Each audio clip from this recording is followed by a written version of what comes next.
Hello students, स्वागत है आपका कनावत एकेडमी के यूट्यूब चैनल पर। और हम पढ़ रहे हैं 10th क्लास बायोलॉजी का तीसरा चैप्टर, जिसका नाम है मेटल एंड नॉन मेटल। तो इसकी हमने पिछली क्लास में कुछ क्वेश्चनों को हमने आपसे डिस्कस किया था, और आज की इसकी लास्ट क्लास है जिसमें हम कुछ लॉन्ग क्वेश्चनों को आपसे डिस्कस करने वाले हैं। उसके बाद हम 4th चैप्टर केमिस्ट्री का जो है हमारा, उसको आगे स्टार्ट करेंगे। तो इसके लिए आप लोग सबसे पहले वीडियो को लाइक कर दीजिए, शेयर कर दीजिए और चैनल को सब्सक्राइब कर दीजिए और बेल आइकन दबाना ना भूलिए। तो बात करते हैं हम धातु और अधातु, जिसमें हमने कुछ क्वेश्चनों को पिछली क्लास में डिस्कस कर लिया था। आगे का क्वेश्चन हमें दे रखा है लॉन्ग क्वेश्चन, और लॉन्ग क्वेश्चन की यदि बात की जाए तो लॉन्ग क्वेश्चनों में हमें सबसे पहला क्वेश्चन गिवन है क्या, कि सक्रियता श्रेणी किसे कहते हैं। भाई, सक्रियता श्रेणी किसे कहा जाता है? एक एक्टिव सीरीज है। भाई, सीरीज क्या है? भाई, एक हमने जो मेटल है ना, जो धातुएं हैं, उन धातुओं को उनकी क्रियाशीलता के आधार पर व्यवस्थित किया है कि कौन सी धातु सबसे ज्यादा क्रियाशील है, कौन सी धातु कम क्रियाशील है। तो धातुओं को उनकी क्रियाशीलता के आधार पर व्यवस्थित करने का जो प्रोसेस है, उसी को हमने नाम दे दिया है क्या? सक्रियता श्रेणी। तो बात करते हैं, देखो, सक्रियता श्रेणी की कि ओएस सूची या ओएल लिस्ट, जिसमें धातुओं को उनकी क्रियाशीलता के आधार पर कौन से क्रम में व्यवस्थित किया गया है? अवरोही क्रम में। याद रखना है भाई, कौन से क्रम में व्यवस्थित किया गया है? अवरोही क्रम। अवरोही क्रम का मतलब होता है घटता हुआ क्रम, घटता क्रम। मतलब सबसे पहले हम उस धातु को व्यवस्थित करेंगे जो हमारी आवर्त सारणी में सबसे ज्यादा क्रियाशील है, और सबसे लास्ट में हम उस धातु को व्यवस्थित करेंगे जो सबसे कम क्रियाशील है। तो एक ऐसी सीरीज बनाई गई जिसमें धातुओं को उनकी एक्टिविटी के आधार पर व्यवस्थित किया गया, जिससे हम किसी भी धातु की आसानी से अवक्रिया को समझ सके। तो बात करते हैं, सक्रियता श्रेणी में कुछ धातुएं व्यवस्थित की गई हैं। आपके सामने सीरीज लिस्ट बनी हुई दे रखी है, जिसमें हमें सबसे पहले बात की गई है पोटेशियम, उसके बाद है क्या? सोडियम, फिर calcium, magnesium, aluminium, zinc, iron, lead, hydrogen, copper, mercury, silver and gold. तो हमें इनके सबसे पहले सिंबल भी याद रखने हैं। पोटेशियम की बात की जाए तो पोटेशियम का सिंबल होता है के, सोडियम का सिंबल होता है Na, कैल्शियम का होता है Ca, मैग्नीशियम का होता है Mg, और एल्यूमिनियम का होता है Al, जिंक का Zn, और आयरन का सिंबल होता है Fe, लेड का होता है Pb, और हाइड्रोजन का H4 हाइड्रोजन, कॉपर का होता है Cu, और मरकरी का होता है Hg, और सिल्वर का होता है Ag, और गोल्ड यानी सोना, सोने का होता है Au, गोल्ड मीन सोना। तो इन धातुओं को हमने एक सीरीज बनाकर इस तरीके से व्यवस्थित किया है इस सीरीज के अंदर कि कौन सी धातु सबसे ज्यादा क्रियाशील है। तो बात करें, वैसे भी यदि हमारी आवर्त सारणी में देखा जाए तो आवर्त सारणी के हमने 4 ब्लॉक बना रखे थे। उन 4 ब्लॉकों में हमारा जो एस ब्लॉक है ना, एस ब्लॉक के अंदर आने वाली धातुएं सबसे ज्यादा क्रियाशील होती हैं। पी ब्लॉक के अंदर जो भी हैं, धातुएं भी हैं, अधातुएं भी हैं और उपधातुएं हैं। डी ब्लॉक के अंदर हमने संक्रमण तत्वों को रखा हुआ है जो कि कम क्रियाशील हैं। तो सबसे ज्यादा क्रियाशील की ताकि यदि बात की जाए तो एस ब्लॉक के अंदर आने वाली धातुएं सबसे अधिक क्रियाशील होती हैं। तो सबसे पहले हम बात करेंगे पोटेशियम और सोडियम जो है हमारी, कैल्शियम, मैग्नीशियम, ये जो है ना, ये हमारे एस ब्लॉक की धातुएं हैं। और एस ब्लॉक की धातुओं में सबसे अधिक क्रियाशील है कौन? हम सोडियम को भी लेके चलते हैं और पोटेशियम को भी लेके चलते हैं। ये बहुत ही ज्यादा हाईली रिएक्टिव धातुएं होती हैं, इसलिए इन धातुओं को हम वातावरण में खुला नहीं छोड़ सकते। इसलिए इन धातुओं को हमने पिछले टर्न पे एक क्वेश्चन डिस्कस किया था कि इनको तेल के अंदर संरक्षित किया जाता है, तेल के अंदर रखा जाता है। तेल की बात करें तो मिट्टी का तेल, या जिसे हम कहते हैं केरोसिन के तेल के अंदर इनको रखा जाता है। क्यों? क्योंकि ये वातावरण में पाई जाने वाली नमी के साथ क्रिया करके, ऑक्सीजन के साथ क्रिया करके क्या बना लेती हैं? विस्फोटक पदार्थ बना लेती हैं, यानी मतलब ये खराब हो जाती है। तो दूसरे नंबर की बात करें, सबसे फर्स्ट नंबर पर क्रियाशील में हमने शामिल किया है कैसे? पोटेशियम को। तो दूसरे नंबर पे आती है हमारी सोडियम, तीसरे नंबर पे आती है क्या? Calcium, magnesium, aluminium, zinc. इस हिसाब से सोने की यदि बात की जाए तो सोना हमारी इस सीरीज में सबसे कम क्रियाशील धातु में शामिल होता है, और पोटेशियम जो है ना, वो हमारा सबसे अधिक क्रियाशील धातुओं में शामिल होता है। तो हमने इन धातुओं का ये क्रम बनाया, ये धातुओं की क्रियाशीलता का कौन सा क्रम है? घटता क्रम। घटता क्रम मतलब ऊपर आने वाली धातु कैसी होगी? सबसे अधिक क्रियाशील होगी, और नीचे आने वाली धातु कैसी होगी? सबसे कम क्रियाशील होगी। तो आप इनमें से कुछ धातुओं के नाम याद रख सकते हो एग्जाम्पल के रूप में, और क्वेश्चन कहीं ना कहीं आपको एग्जाम में पूछा ही जाता है। बात करते हैं अगले क्वेश्चन की, और अगला क्वेश्चन हमें गिवन है क्या कि धातुओं के प्रमुख भौतिक गुण लिखिए। भाई धातुओं के प्रमुख भौतिक गुण लिखिए। तो धातुओं की बात की जाए, तो धातुओं की यदि बात की जाए तो एस ब्लॉक के अंदर आने वाली, पी ब्लॉक के अंदर आने वाली, डी ब्लॉक के अंदर आने वाली और एफ ब्लॉक के अंदर आने वाली धातुओं की हम बात कर रहे हैं।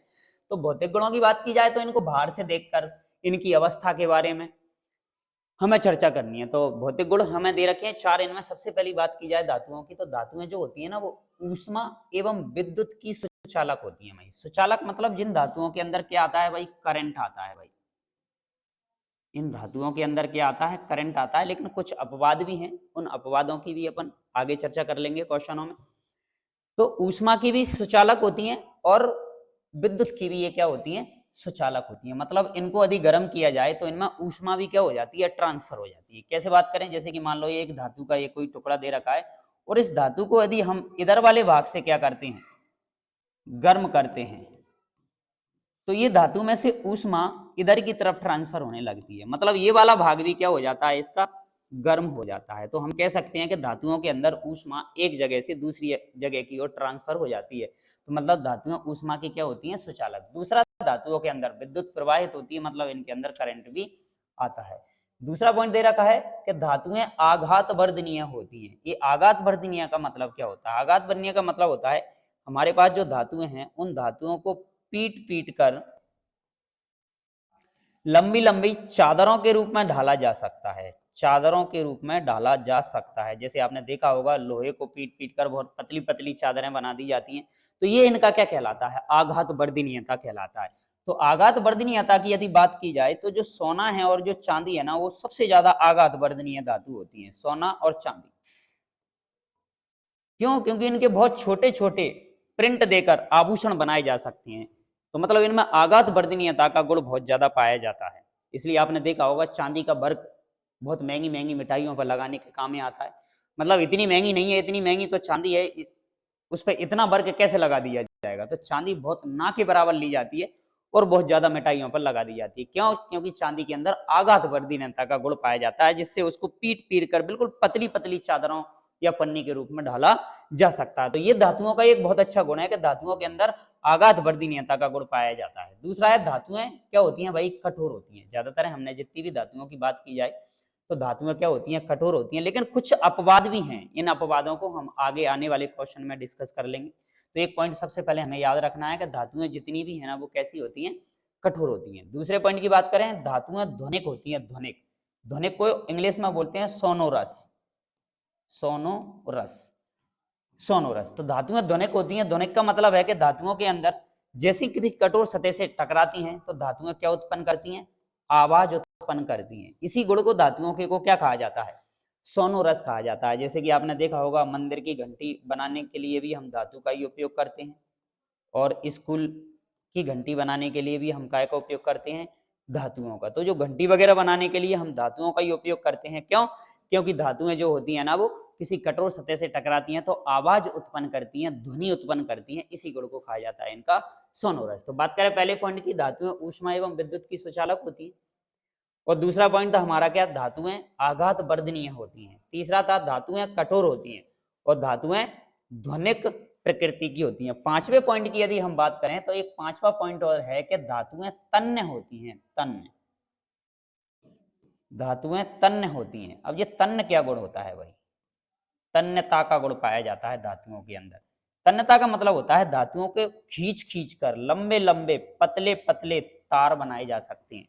यस, बिल्कुल बहुत अच्छा पॉइंट है कि धातुओं को खींच खींच कर बहुत पतले पतले लंबे लंबे तार बनाए जा सकते हैं। जैसे कि हम लाइट के वायरों की बात करें तो एल्यूमिनियम के वायर भी बनाते हैं, हम कॉपर के वायर भी बनाते हैं। जो पतले पतले तार बनाए जाते हैं इनका यही गुण कहलाता है क्या? तन्य होती है धातुएं। ठीक है, तो ये थे धातुओं के क्या भौतिक गुण। अगले क्वेश्चन की बात करते हैं हम आपसे। और अगला क्वेश्चन दे रखा है हमें क्या कि भौतिक गुणों के आधार पर धातुओं में कोई धातु और अधातु, थोड़ा सा क्वेश्चन डिस्टर्ब है, धातुओं और अधातुओं में कोई चार अंतर या चार विभेद लिखिए। यह क्वेश्चन आपका कि भौतिक गुणों के आधार पर धातु और अधातुओं में कोई चार अंतर लिखिए, लेकिन हमने और भी अंतरों को आपसे डिस्कस किया है। तो बात करते हैं, देखो अंतर की, किसकी, धातुओं की। तो जो ब्रैकेट में जो लिखा होगा वो हमारा अपवाद है। जैसे कि अभी हमने पिछले क्वेश्चन में आपसे बोला था कि कुछ धातुओं के भी अपवाद होते हैं और कुछ अधातुओं के भी अपवाद होते हैं। तो हम पहले तो इनके अंतर की बात करेंगे, फिर इन्हीं के ब्रैकेट में इनके अपवाद भी लिखे होंगे। तो सबसे पहले हम बात करते हैं धातुओं की। तो धातुओं में सबसे पहला गुण दे रखा है हमें क्या, धात्विक चमक। हाँ भाई, धातुओं के अंदर बड़ी अच्छी खासी धात्विक चमक पाई जाती है। तो धातुओं की बात करें तो धातुएं अच्छी खासी धात्विक चमक की होती हैं, बहुत अच्छी खासी चमकती हैं। इनकी सतह जो होती है वो कैसी होती है, चमकीली होती है। लेकिन अधातुएं जो होती है ना, उनकी सतह चमकीली नहीं होती है। लेकिन दो अपवाद हैं, बहुत इंपोर्टेंट है ये अपवाद जो दे रखे हैं हमें वो, और हमसे अक्सर क्वेश्चन जो पूछा जाता है ना, वो अपवादों से ही क्वेश्चन पूछा जाता है। क्या कि जो ग्रेफाइट है ना और जो आयोडीन है, ये ऐसी अधातुएं हैं जो कि कैसी होती हैं, चमकदार होती हैं। आयोडीन और ग्रेफाइट जो है ना, वो कार्बन का एक अपर रूप है। आपने नाम सुना होगा, कार्बन के दो अपर रूपों का क्वेश्चन हमारा पिछली क्लास में आया था कि हीरा और ग्रेफाइट कार्बन के दो अपर रूप होते हैं। तो कार्बन का ये क्या है भाई, अपर रूप है ग्रेफाइट। और आयोडीन आपका अधातु ही है, जो कि हेलोजन फैमिली के अंदर आता है, फ्लोरीन, क्लोरीन, ब्रोमीन और आयोडीन। तो आयोडीन का सिंबल होता है क्या, आई से हम इसको प्रदर्शित करती हैं। तो ये दो अधातुओं का अपवाद है। वैसे यदि बात की जाए तो धातुएं कैसी होती हैं भाई, चमकदार, और अधातुएं कैसी होती हैं, चमकदार नहीं होती। लेकिन दो अपवाद हैं, उनको याद रखना है, हीरा वो ग्रेफाइट और कौन, आयोडीन। ये दोनों अधातु होती हैं, वे भी क्या होती हैं, चमकदार होती हैं। क्लियर। और अगला पॉइंट है हमारा कठोरता। कठोरता की बात करें तो धातुएं बहुत ज्यादा कठोर होती हैं। जितनी भी धातुओं की बात करें, चाहे वो लोहा हो, चाहे सोना हो, चाहे वो चांदी हो, धातुएं सभी की सभी कैसी होती हैं, कठोर होती हैं। लेकिन दो अपवाद हैं हमारे पास, सोडियम धातु जिसकी बात करें और पोटेशियम, ये कठोर नहीं होती हैं, ये मुलायम होती हैं। और ये ऐसी मुलायम होती है कि इनको आसानी से चाकू से क्या किया जा सकता है, काटा जा सकता है। क्वेश्चन पूछा जाता है ऐसी धातु का नाम बताइए जिसको चाकू से काटा जा सकता है, तो हमारा जवाब होता है क्या, सोडियम और पोटेशियम ऐसी धातु हैं जिनको आसानी से काटा जा सकता है। लेकिन अपवाद हैं, क्यों, क्योंकि धातुएं सभी की सभी कैसी होती हैं, कठोर। लेकिन दो धातुएं ऐसी हैं जो कठोर नहीं होती हैं। तो अधातुएं कैसी होंगी भाई, कठोर नहीं होती हैं। लेकिन फिर भी दो अपवाद हैं अधातुओं के अंदर भी हमारे पास, कौन, कि हीरा सबसे कठोर पदार्थ होता है। ये भी किसका अपर रूप है भाई, कार्बन का, भी हमने चर्चा की थी आपसे, कार्बन का अपर रूप है। तो धातुएं कैसी होती हैं भाई, कठोर। लेकिन दो अपवाद, सोडियम और पोटेशियम। अधातुएं कैसी होती हैं, कठोर नहीं होती हैं। लेकिन फिर भी इसके अंदर एक अपवाद है, कौन, हीरा सबसे कठोर पदार्थ होता है अधातु होने के बाद भी। तो याद रखना, हीरा किसका अपर रूप है भाई, कार्बन का ही अपर रूप होता है। दूसरा पॉइंट आता है क्या, आघात वर्धनीयता, जिसको इसकी हमने अभी जस्ट पिछले क्वेश्चन में आपसे क्या की थी, चर्चा की थी। आघात वर्धनीयता का मतलब होता है चादर बनाने का गुण। लंबी लंबी चादरें, चादरें कैसे बनाएंगे भाई, धातुओं को बड़े अच्छे से ठोक पीट कर लंबी लंबी चादरों में डालने की प्रक्रिया ही क्या कहलाती है, आघात वर्धनीयता कहलाती है। तो सबसे अत्यधिक आघात वर्धनीय धातुओं में यदि हम बात करें तो जिंक हैगा, एंटीमनी हैगा, आर्सेनिक हैगा, Au सोना हैगा, Ag चांदी हैगा, और आयरन भी है हमारे पास। इनकी सबकी क्या बनाई जा सकती हैं, चादरें बनाई जा सकती हैं। लेकिन अधातुएं जो होती हैं ना, उनके अंदर ऐसा आघात वर्धनीयता का गुण नहीं पाया जाता है। ये धातुएं कैसी होती हैं, भंगुर होती हैं। भंगुर का मतलब ये है कि जैसे ही इनको किसी कठोर सतह से तोड़ा जाता है या फोड़ा जाता है तो ये चूर्ण या पाउडर के रूप में बिखर जाती हैं। इनके बहुत छोटे छोटे क्या हो जाते हैं, टुकड़े हो जाते हैं, पीसों में बिखर जाती हैं। इस गुण को हम क्या देते हैं, क्या, अधातुएं कैसी होती हैं, भंगुर होती हैं। ठीक। अगला पॉइंट है हमारे पास तन्यता। तन्यता का मतलब होता है इनको खींचकर लंबे लंबे तार बनाने का गुण इनके अंदर पाया जाता है। किसके अंदर, धातुओं के अंदर। तो धातुएं जो होती है ना, वो तन्यता प्रदर्शित करती हैं, जिंक, एंटीमनी और आर्सेनिक नहीं। लेकिन अधातुएं जो होती है ना, वो तन्यता प्रदर्शित नहीं करती हैं। लेकिन फिर भी कार्बन एक फाइबर रेशेनुमा संरचना इसकी होती है अपर रूप, वो ऐसा गुण प्रदर्शित करता है। लेकिन फिर भी हमें तन्यता का याद रखना है कि धातुओं में तन्यता का गुण पाया जाता है, अधातुओं में नहीं पाया जाता है। दूसरी बात करते हैं हम किसकी, चालकता की। कंडक्टिविटी। तो कंडक्टिविटी में यदि बात करें या चालकता की हम बात करें तो धातुएं जो होती है ना वो ऊष्मा की भी चालक होती हैं और विद्युत की भी चालक होती है। लेकिन एक अपवाद है हमारे पास, क्या? बिस्मित। बिस्मित का सिंबल होता है Bi, याद रखना है भाई। अपवाद बहुत इंपॉर्टेंट है हमारे पास। और दूसरी बात करें अधातुएं विद्युत की कैसी होती हैं, कुचालक। ऊष्मा की भी कैसी होती है, कुचालक, मतलब इनके अंदर करंट नहीं आता है। लेकिन अपवाद है कौन? ग्रेफाइट एवं गैस कार्बन। तो सबसे इंपॉर्टेंट है हमारे पास ग्रेफाइट। ग्रेफाइट एक ऐसी धातु है जिसके अंदर क्या, ऐसी अधातु है जिसके अंदर क्या आता है भाई? करंट आता है।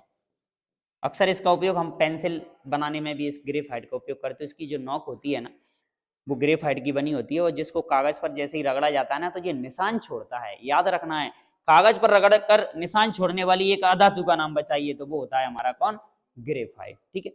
दूसरा दे रखा है इनकी अवस्था के आधार पर। अवस्था की बात करें तो ये या तो ठोस होंगी, या ये द्रव होंगे, या फिर ये गैस होंगे। ये इनकी अवस्था कहलाती है। तो धातुओं की यदि बात की जाए तो धातुएं सभी की सभी ठोस होती हैं। लेकिन एक अपवाद है हमारे पास, क्या? पारा, जिसको हम Hg बोलते हैं, या इसको एक और नाम से जानते हैं हम मरकरी बोलते हैं। क्लियर भाई बात? तो पारा हमारा ऐसा होता है जो कि द्रव अवस्था में पाई जाने वाली धातु है। बहुत इंपॉर्टेंट, और कई बार आपसे ये क्वेश्चन पूछा जाता है कि एक द्रव अवस्था में पाई जाने वाली धातु का नाम बताइए, तो वो धातु है हमारी कौन सी? पारा। लेकिन धातुएं सभी किस अवस्था में पाई जाती हैं भाई? ठोस अवस्था में पाई जाती हैं। लेकिन अधातुओं की यदि बात की जाए तो अधातुएं ठोस भी हो सकती हैं, द्रव भी हो सकती हैं और गैस भी हो सकती हैं। मतलब अधातुएं तीनों अवस्थाओं में पाई जाती हैं। ठीक है। और अगला क्वेश्चन दे रखा है हमें इनके घनत्व के बारे में। घनत्व, घनत्व की यदि बात की जाए तो धातुओं का घनत्व क्या होता है भाई? बहुत उच्च होता है। लेकिन सोडियम और पोटेशियम यहाँ पर अपवाद हैं, इनका घनत्व कम होता है। बात की जाए अधातुओं में, अधातुओं का घनत्व क्या होता है? कम होता है। और धातुओं का क्या होता है? उच्च होता है। लेकिन अधातुओं में भी एक अपवाद है, कौन? हीरा। हीरे का घनत्व अधिक होता है भाई। हीरे का घनत्व क्या होता है? ज्यादा। तो अपवाद भी हमें याद रखना है। अगला पॉइंट आता है इनका क्वथनांक और इनका गलनांक। भाई ये घनत्व जहां पर लिखा हुआ है ना वहां पे है गलनांक। गलनांक, ठीक है। तो धातुओं के गलनांक और क्वथनांक दोनों ही क्या होते हैं? अधिक होते हैं। लेकिन अपवाद में आपको दे रखा है क्या? गैलियम और सोडियम अपवाद हैं भाई आपके। और अधातुओं का घनत्व क्या होता है? वो गलनांक और क्वथनांक क्या होती हैं? कम। लेकिन कार्बन का अपवाद है आपका। क्लियर भाई बात? तो ये जो धातु अधातुओं के भौतिक गुणों में जो अंतर था ना, बड़ा बहुत इंपॉर्टेंट क्वेश्चन है। और आगे आने वाले कॉम्पिटिटिव एग्जाम जब आप दोगे भाई, तो उन कॉम्पिटिटिव एग्जाम में इससे पता नहीं कितने सारे ऐसे क्वेश्चन होंगे जो आपसे कहीं ना कहीं एग्जाम में पूछे जाएंगे, और वन लाइन फैक्ट में आप इनको याद रखोगे। तो यदि इस टेबल को आज ही याद कर लिया जाए तो आगे आने वाले एग्जामों में हम इनमें से आसानी से क्वेश्चनों को क्या कर सकते हैं? बना सकते हैं। तो भाई यदि देखा जाए तो आगे आने वाले क्वेश्चनों के हिसाब से क्वेश्चन बहुत बहुत important, very very important question था आपका, कौन? धातु अधातुओं के भौतिक गुणों में। बात करते हैं अगले क्वेश्चन की। और अगला क्वेश्चन हमें दे रखा है धातु अधातुओं के रासायनिक गुणों में अंतर। अब भाई भौतिक गुण क्या होते हैं और रासायनिक गुण क्या होते हैं? भौतिक गुण वो होते हैं जिनकी अवस्थाओं को देखकर हम बाहर से ही बता सकते हैं, लेकिन रासायनिक गुणों को हम बाहर से देखकर नहीं बता सकते हैं। तो रासायनिक गुणों को हमें देखने के लिए इनकी रासायनिक अभिक्रियाएं करानी पड़ती हैं, इनको टेस्ट करना पड़ता है, तब जाके हम इनके रासायनिक गुणों के बारे में बता सकते हैं। तो फिर भी हम याद करते हैं किसके? धातु और अधातुओं के रासायनिक गुणों में अंतर। यस, सबसे पहले पॉइंट की यदि बात की जाए, इस पॉइंट की चर्चा अपन आगे कर लेंगे कि धातुएं जो होती हैं ना वो क्या होती हैं? अपचायक होती हैं। और अधातुएं जो होती हैं ना वो कैसी होती हैं भाई? उपचायक होती हैं। दूसरी बात की जाए कि धातुओं के जो ऑक्साइड होते हैं ना वो कैसे होते हैं? क्षारीय होती हैं। मतलब कोई भी मेटल हमें दे रखी है और वो मेटल यदि किसी ऑक्सीजन से क्रिया कर ले तो वो क्या बन जाता है भाई? ऑक्साइड। तो इनके जो ऑक्साइड होते हैं ना वो कैसे होती हैं? क्षारीय। और अम्लीय क्षारीय हम डिस्कस कर चुके हैं कौन से चैप्टर में? सेकंड चैप्टर में, जिसमें अम्ल, क्षार और लवण वाले क्वेश्चन में हमने पढ़ा था। तो अधातुएं जो दे रखी हैं उनके जो ऑक्साइड होंगे वो कैसे होते हैं? तो यदि अधातुओं की बात की जाए आपसे तो अधातुओं के जो ऑक्साइड होते हैं वो या तो अम्लीय होंगे या फिर वो उदासीन होंगे। और अम्लीय का मतलब हम जानते हैं जिनका पीएच मान 7 से कम मिलेगा या फिर 7 के बराबर मिलेगा। और क्षारीय का मतलब हम जानते हैं इनका जो पीएच मान होगा वो 7 से क्या मिलेगा, हमें ज्यादा मिलेगा। तो धातुओं के जो ऑक्साइड होंगे ना वो कैसे होंगे, क्षारीय, और अधातुओं के ऑक्साइड जो होंगे ना वो कैसे होंगे, अम्लीय या फिर उदासीन। लेकिन सबसे ज्यादा क्वेश्चन हमसे जो पूछा जाता है ना वो अम्लीय वाला क्वेश्चन पूछा जाता है। यस, तीसरा पॉइंट दे रखा है कि धातुएं जो होती है ना वो अम्लों से अवक्रिया करके प्राय हाइड्रोजन गैस को विस्थापित कर देती हैं। धातुएं जो होती हैं वो अम्लों से जैसे ही अवक्रिया करेंगी तो कौन सी गैस को उत्सर्जित करती हैं भाई, वो हाइड्रोजन को। लेकिन अधातुएं अम्लों से कोई अवक्रिया नहीं करती हैं। ये तीसरा जो पॉइंट है ना वो धातुओं में जो दे रखा है ना वो हमारे लिए बहुत इंपॉर्टेंट है, और कहीं ना कहीं ओटीओ में आपसे ये क्वेश्चन पूछा जाता है। दूसरी बात करें धातुओं की, कि धातुएं जो होती है ना वो विद्युत की कैसी होती हैं, धनात्मक होती हैं। इसलिए आपने देखा होगा कि जैसे ही हमने सोडियम धातु लिखा और इसके ऊपर आपने देखा होगा Na+, और दूसरा आपने ये भी देखा होगा K+, calcium Ca+2, magnesium Mg+2, ये जो हैं इन पर धनायन के साइन आ रहे हैं, किसी पर 2 किसी पर 1, ये क्या है, विद्युत धनात्मक तत्व होते हैं। और अधातुएं जो होती है ना वो विद्युत ऋणात्मक होती हैं। जैसे क्लोरीन को ले लिया मैंने, -Cl बोला, इसको ऋणात्मक तत्व है, अधातु है, इसलिए कैसा होगा जी, ऋणात्मक होगा। और भी बहुत सारे तत्व हैं हमारे पास, फ्लोरीन है जिस पे भी माइनस आएगा, आयोडीन है इस पे भी माइनस आएगा, और ऑक्सीजन है इस पे भी माइनस साइन आएगा हमारे पास, यानी ये कैसे हैं, ऋणात्मक तत्व कहलाते हैं। तो ये क्या है, आगे का आपको है बड़ी क्लासों में देखने के लिए मिलेंगे कि ये माइनस क्या है फ्लोरीन, +2 क्या है, +3 क्या है, ये हम आगे डिस्कस करेंगे। तो ये क्वेश्चन हमें दे रखा था क्या, धातु अधातुओं के रासायनिक गुणों के आधार पर इनमें अंतर स्पष्ट कीजिए। तो 2 क्वेश्चन आपके पास बहुत अच्छे हो गए, और एग्जामों में दोनों ही क्वेश्चन बहुत ज्यादा आपसे पूछे गए। तो दोनों ही क्वेश्चनों को आप लोग बड़े अच्छे लेवल से और अच्छे से डिस्कस कीजिए। और यदि एक बार में नहीं है, वीडियो को पॉज करके आप नोट भी कर सकते हो और बार बार भी देख सकते हो। दूसरा फायदा ये है, आप वापस रिटर्न जाके भी क्वेश्चन को देख सकते हो। तो बात करते हैं अगले क्वेश्चन की हम आपसे, और अगला क्वेश्चन हमें वही दे रखा है जिसकी चर्चा हम पहले कर चुके हैं। यस, क्वेश्चन की चर्चा हो चुकी है हमारी, लेकिन फिर से भी हमें दे रखा है। बात करते हैं इन्हीं की, धात्विक चमक की, कि धातुएं कैसी होती हैं भाई, चमकदार होती हैं, अधातुएं चमकदार नहीं होती हैं, क्वेश्चन डिस्कस हो चुका है। दूसरी हमारी कठोरता, धातुएं बहुत ज्यादा क्या होती हैं, कठोर, लेकिन अधातुएं कठोर नहीं होती है, और हीरा सबसे कठोर होता है, क्वेश्चन हो चुका है। आघात वर्धीनता का गुण पाया जाता है, तन्यता का गुण, चालकता, अवस्था, घनत्व और क्वथनांक एवं गलनांक भी इनके अंदर पाया जाता है। तो ये टेबल हमारी हो चुकी है, दोबारा से हमें क्वेश्चन मिल गया, बाई फॉल्ट। यस, आगे दे रखा है आयनिक यौगिकों के गुण और अधातुओं के उपयोग। इन क्वेश्चनों की बात करते हैं। क्वेश्चन पूछा जाता है कि आयनिक यौगिकों के गुण लिखिए। भाई आयनिक यौगिक कौन से हैं, तो भाई जैसा यौगिक जो भी हमारे पास दे रखा होगा, जैसे HCl दे रखा है, और इस HCl को हम जैसे ही जलीय विलयन में मिलाते हैं, जल के अंदर मिलाया जाता है, तो ये आयन में विभक्त हो जाता है, HCl बन जाता है, H+ बन जाता है और Cl- बन जाता है। इन्हीं को हम बोल देते हैं क्या, आयन। और आयन हमारे होते हैं कितने तरीके के, 2 तरीके के, एक को हम बोलते हैं धनायन और एक को हम बोलते हैं ऋणायन। तो बात अभी हमारी हुई थी धातु अधातुओं के रासायनिक गुणों में, हमने अंतर पढ़ा था, उसमें धातुएं कैसी होती हैं, विद्युत धनात्मक तत्व होते हैं, उन पर धनात्मक साइन आता है, और अधातुओं पर कैसा आता है, ऋणात्मक साइन आता है। तो ये थे हमारे आयन। आयनों की यदि बात की जाए तो आयन ठोस भी हो सकते हैं, कठोर भी हो सकते हैं, और भंगुर प्रकृति के भी हो सकते हैं। याद रखना है, आयनों का गलनांक भी उच्च होता है और इनका क्वथनांक भी क्या होता है भाई, बहुत उच्च होता है। दूसरी बात करें, ये आयन जो होते हैं ना वो जल में कैसे होते हैं, घुलनशील। जब भी मैंने बात की थी, जैसे इनको जल में घोला जाता है तो ये 100% जल में क्या हो जाते हैं, घुलनशील हो जाते हैं। और दूसरी जलीय विलयन में ये विद्युत के कैसे होते हैं, सुचालक होते हैं। जैसे ही इन आयनों को, पदार्थों को, आयनिक यौगिकों को जल के अंदर घोला जाता है तो इनके अंदर क्या आता है भाई, करंट आता है भाई, करंट, यानी विद्युत के सुचालक होते हैं। तो ये थे हमारे आयनिक यौगिकों के गुण। और अगला क्वेश्चन हमें दे रखा है अधातुओं के उपयोग। अधातुओं के थोड़े से उपयोगों की बात कर ली जाए कि अधातुएं जो होती हैं ना, उन अधातुओं में इनके क्या उपयोग हैं भाई। तो सबसे पहले बात करें, अधातुएं जो होती हैं ना वो अमोनिया निर्माण में काम में आती हैं। जैसे अमोनिया का सूत्र होता है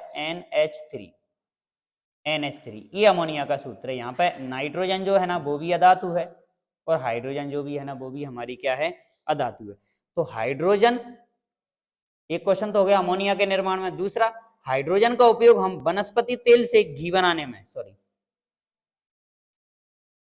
थोड़ा सा क्वेश्चन लाइन डिफेक्ट है, मैं दोबारा से इस लाइन को नोट करता हूं कि जो हाइड्रोजन है हमारी H2 का उपयोग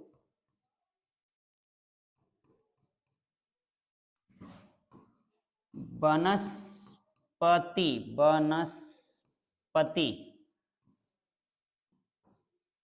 तेल से घी या हम जिसका उपयोग करेंगे डालडा बनाने में भी इसका उपयोग किया जाता है। इस क्रिया को हम कहते हैं हाइड्रोजनीकरण। याद रखना है भाई, बहुत इंपॉर्टेंट, हाइड्रोजनीकरण। हाँ भाई, आपको डालडा बनाने की एक प्रोसेस दे रखी है, क्या कि जो हमारे पास वनस्पति तेल है, चाहे तो वो सोयाबीन का तेल हो, सरसों का तेल हो या मूंगफली का तेल हो, उस तेल के अंदर हम हाइड्रोजनीकरण की क्रिया करा दें, मतलब हाइड्रोजन उसके अंदर मिला दिया जाए। लेकिन ये अभिक्रिया होगी, वो होगी किसकी उपस्थिति में? निकिल धातु, जो यहाँ पर उत्प्रेरक का काम करता है। और उस निकिल धातु की उपस्थिति में यदि इस तेल के साथ हाइड्रोजन मिला दिया जाए तो ये वनस्पति घी में बदल जाता है। कौन से घी में? वनस्पति घी। और उसी वनस्पति घी को हम बोलते हैं क्या? डालडा। यस, डालडा बनाने के काम में इसका उपयोग किया जाता है। तो डालडा किसका उत्पाद है भाई? तेलों का ही तो उत्पाद है, जो हमें काय से मिल रहा है? वनस्पति से, पेड़ पौधों से। चाहे तो वो सोयाबीन का तेल हो सकता है, चाहे वो मूंगफली का तेल हो सकता है। तो इसे कहते हैं हम हाइड्रोजनीकरण। दूसरा दे रखा है कि द्रव हाइड्रोजन रॉकेट ईंधन के रूप में भी काम में आता है भाई। रॉकेट ईंधन, रॉकेट जो होता है ना, उसका ईंधन बनाने के लिए हाइड्रोजन को द्रव अवस्था में बदला जाता है।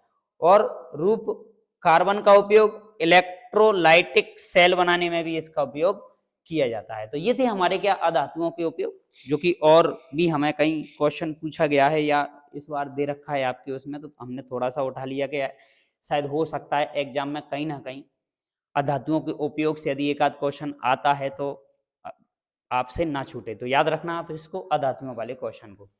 ठीक है, तो आगे की बात करें हम, तो आगे हमारा चैप्टर हो गया है क्या? एंड। और आगे हम स्टार्ट करेंगे क्या? केमिस्ट्री का 4th चैप्टर, जो कि हम अगली क्लास में आपको देंगे क्या? कि कार्बन एवं इसके यौगिक। बहुत अच्छा चैप्टर है और इसके अंदर यदि देखा जाए तो बड़ी बेसिक केमिस्ट्री दे रखी है आपको, बेसिक केमिस्ट्री, बड़ी बेसिक केमिस्ट्री दे रखी है। तो इसकी चर्चा करेंगे हम आपसे अगली क्लास में। और वापस चलते हैं अपनी इसी स्लाइड पर। यस, तो हमने पढ़ा क्या आज? 10th क्लास एनसीईआरटी का 3rd चैप्टर, जो कि हमारे केमिस्ट्री वाले पोर्शन से था, जिसमें हमने धातु और अधातुओं से रिलेटेड एग्जाम में आने वाले कुछ इंपॉर्टेंट क्वेश्चनों को आपसे डिस्कस किया। और आगे आने वाली क्लास में हम आपको 4th चैप्टर स्टार्ट करेंगे। तो केमिस्ट्री का पोर्शन इस बार का जो 23-24 में जो एग्जाम होने वाले हैं, उसमें से 5th चैप्टर हमारा क्या कर दिया है? हटा दिया है। तो हम सिर्फ और सिर्फ इस केमिस्ट्री के पोर्शन को यहीं तक कंप्लीट रखेंगे। और आगे 4th चैप्टर को कंप्लीट करने के बाद आपकी फिर फिजिक्स की सीरीज स्टार्ट होगी। तो उस सीरीज को लेने के लिए, उसके क्वेश्चनों को प्रैक्टिस करने के लिए आप सब लोग सबसे पहले वीडियो को लाइक कर दीजिए, शेयर कर दीजिए, चैनल को सब्सक्राइब कर दीजिए और बेल आइकन दबा दीजिए, जिससे कि आगे आने वाली फिजिक्स की सीरीज और आगे आने वाला 4th चैप्टर कार्बन और उसके यौगिक, उससे रिलेटेड जो भी वीडियो मिले वो आपके पास सबसे पहले पहुंचे। तो मिलते हैं आपसे अगली क्लास में, तब तक के लिए बहुत बहुत धन्यवाद।